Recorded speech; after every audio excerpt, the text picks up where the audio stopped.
It's a little bit like Get Out, mixed with Inception, and Eternal Sunshine of the Spotless Mind, and Face Off? What's so complicated about that?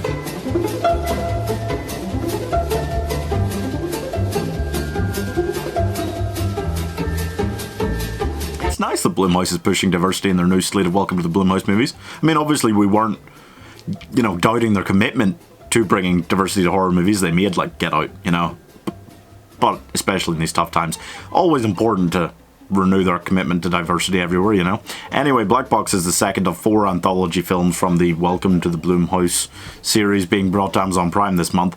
And it's a weird one. Yeah, I was talking about it yesterday with The Lie. It isn't as much of a pure horror movie as we've come to expect from Blumhouse. I kind of think maybe that's a sign because this is made by the Blumhouse television department. So it's not quite the same division as all of these mainstream blockbustery horror movies, which is what I would associate with the Blumhouse brand. The Lie was a kind of straight up thriller with no real horror element. And this, it was quite a mix. It was a kind of psychological, cerebral, sci-fi thriller with horror elements definitely mixed in, making for something completely different, yeah. Basically, it's about a guy who lost his wife in a car crash that he also nearly died in. And after getting out of the hospital, he tries to go back to caring for his daughter, but he has severe memory damage and struggles immensely with getting back to his life.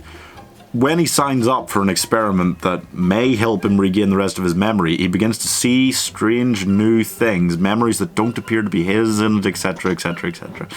As much as I'd like to be able to review this without spoilers, it's one of those films where it's very difficult to do. So beware, there's definitely some spoilers ahead, okay? Yeah, actually pretty major spoilers, yeah. Yeah, I'm not going to be able to talk about this without. Anyway, here is my 1-minute review for Black Box. Just need to remember who you are. I run my mind. It doesn't run me.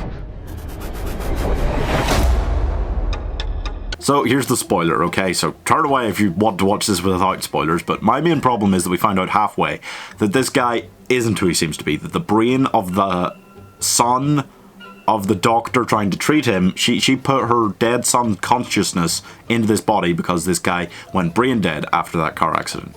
He, after figuring this out, tries to go back to his old life in this new body, and it's a whole thing. And here's my problem, okay? We find out 10 minutes left in the movie, so here's even bigger spoilers, that the guy isn't brain dead, he's still in there, and he could regain control of the body. So that's what we're meant to be rooting for.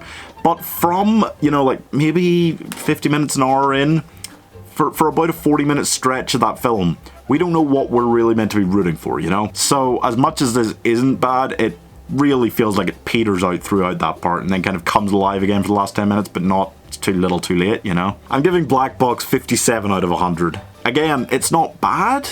I feel like there's potential in these films, but it's definitely forgettable. And I wasn't quite as big a fan of the acting and stuff in this one, which is why it kind of scores a couple of marks just below The Lie. That's all for this one. We've got plenty of horror movies we're getting on with this month. So what do you guys want to see get a 1-minute review next? Let me know in the comments, and don't forget to subscribe, because subscribe.